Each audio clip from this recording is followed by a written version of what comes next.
La population congolaise salue la mise en service de ce centre de délivrance des visas pour le camp des 18 pays de l'Union européenne. Pour ces derniers, Kinshasa et Bruxelles doivent mettre au profit la consolidation des relations diplomatiques malgré les tensions politiques pour ne pas exposer la population à des procédures aussi compliquées telles que constatées dans l'ex-maison Schengen. C'est un peu la bienvenue pour nous et qu'il y ait aussi l'assouplissement de conditions et que ce soit vraiment réel, quoi. C'est tout. Ça va, nous sommes parfaitement d'accord avec ça, il n'y a pas un problème. Si le caractère est bon, ça va, nous sommes d'accord. Comme ici, nous au Congo, bon, on peut faire ça. Mais ça ne dit pas qu'on peut priver tout.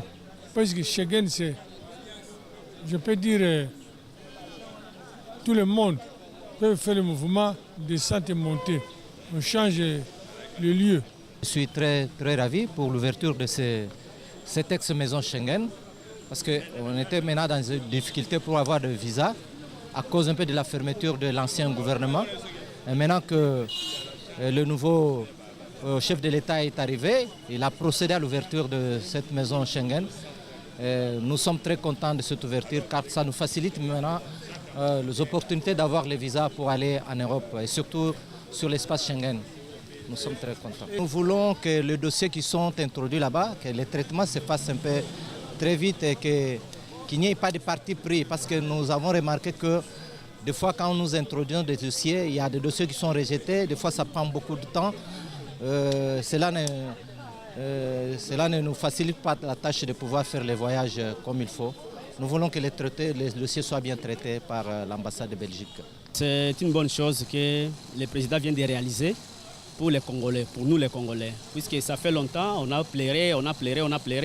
Et heureusement, le président de la République a compris qu'il faut satisfaire sa population. Et il a fait, à travers cette ouverture, une bonne chose pour son peuple.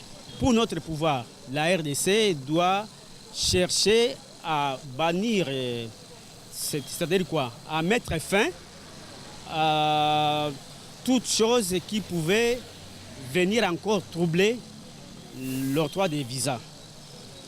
Donc la prolongation des temps et demande beaucoup de procédures pour avoir les visas. Le gouvernement doit chercher à maîtriser cette situation-là et à faire en sorte que les peuples ne puissent pas traîner, avoir beaucoup de temps pour avoir son visa.